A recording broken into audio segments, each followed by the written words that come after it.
Hi, my name is Chicchon and I'm a prosthodontist. Welcome to Implant Ninja, where we make implants easy through step-by-step videos and educational content. Let's get into it.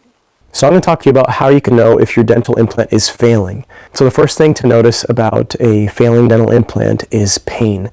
So after you place an implant on your patient, there's going to be the normal surgical pain, right? The surgical pain follows a normal, predictable process or timeline. So you can expect 3 to 4, maybe 5 days of pain, but most patients, they'll feel just moderate pain for 1 day, depending on how big the implant surgery is, right? So I'll say that most of my patients that I'll do a single implant for, they might need to take an ibuprofen or something for 1 day, and after that they're totally fine. But the bottom line is that this surgical recovery pain only lasts like 3, maybe 5 days of like some mild discomfort. But if there's pain coming after that period, that's an early sign that something might be wrong with that implant. And I'm not talking about like if there's pain like on day 6 or day 7. It's pain that's coming at like 3 weeks later, 4 weeks later, 3 months later, because at that time implants should be totally healed up and not really having any sensation at that point.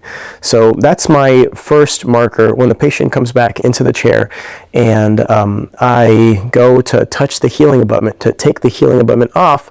If they feel like, sometimes the patient will say like, ouch, that's sensitive, as I'm unscrewing the healing abutment. That's my first sign. Also with these patients, another way to know something is up is if you take the back of your mirror. So if you just take the back of your intraoral mirror and just tap on the healing abutment at that follow-up appointment, 3 months later, if there's like a hard, hollow metallic sound, that's normal. It means everything's solid.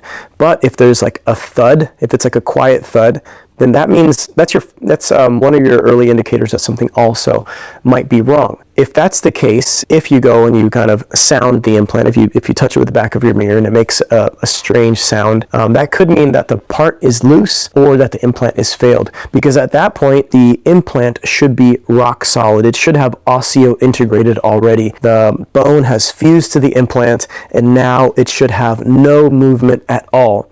And so when there's no movement and you hit it with the back of an instrument, you'll hear like a loud metallic sound.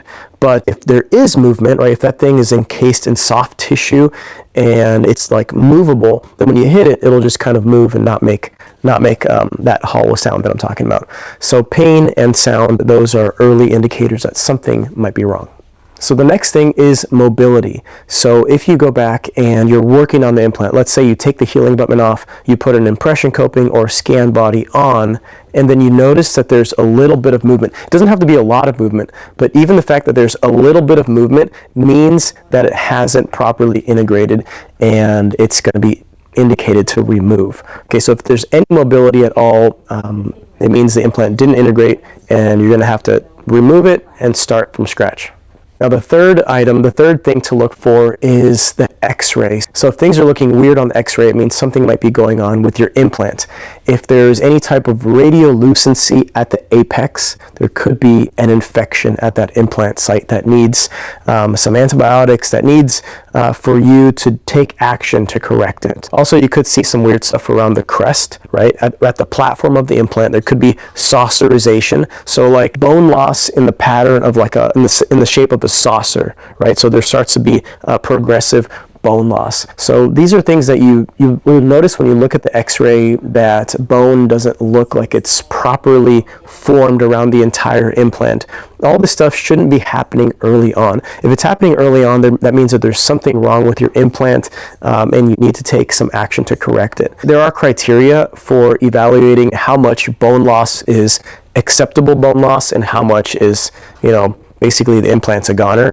It's the generally accepted rule of thumb that if there's 50% bone loss or more, you should just remove the implant. But you can't use a cookie cutter approach for all patients. In some patients, it makes sense to leave the implant in. In some patients, it makes sense to take the implant out. But if there are any radiolucencies at the apex, or if there's any bone loss at the actual, at the platform, that could mean that the implant is failing as well. Another clue that your implant might be failed is the soft tissue. So the soft tissue is really important. When I when I barely sit the patient down and I immediately look at the implant site, I can already tell if the implant is going to be properly integrated or not, a lot of the times.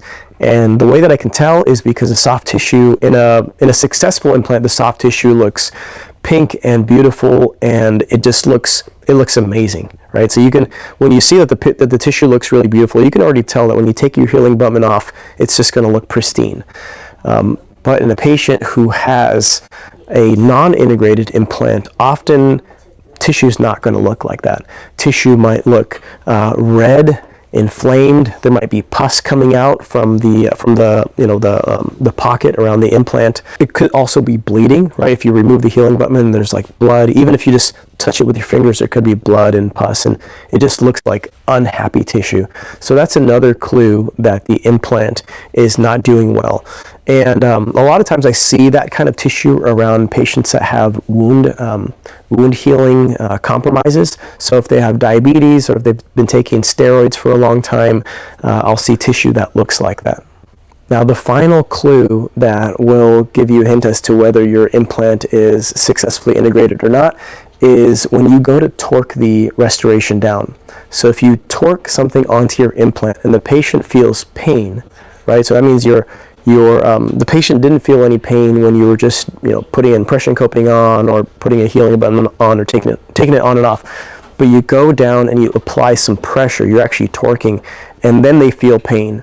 That's one of the saddest indicators that it's failed, because you might not have caught it before that, but now that you go to torque something down or you apply a little bit more pressure on it, now you notice that something is actually wrong with the implant. So when you torque something down and the patient feels like there's a little bit of pain, even if it's just a little bit, right, it does mean that it's probably not integrated. You'll have to start over.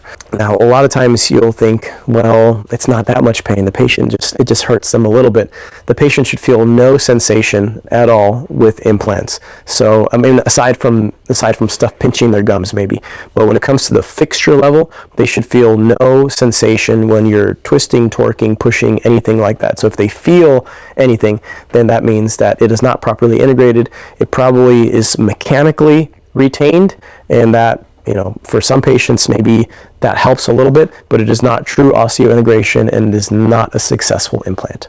Now, I'll finish off by saying that I generally see these things with patients that have wound healing compromises. So patients that have diabetes, who have been using steroids long term, who are smokers, who have periodontal disease. So there's a lot of risk factors that come into this, and the more risk factors a patient has, the more likely that you will see some complications with these implants. But that's not to say that you won't see complications with patients who are completely healthy. Even on completely healthy patients, sometimes you just get random implant non-integrations, and that's okay. Generally, what you can do when an implant hasn't integrated, you can just remove the implant, bone graft, and place an implant again, and that one has a chance of being successful also. So it's important what kind of policy you have in your practice to make sure that you can still do right by the patient, even if the original implant that is placed hasn't been successful. Hope that helps. That's it for that video, but if you're serious about leveling up your implant game, I invite you to go to implantninja.com, where we teach you how to place implants the right way using step-by-step videos, books, and full office solutions that really help you implement very efficient implant protocols. So if the content was helpful for you, go ahead and like and subscribe, and I'll see you in the next video.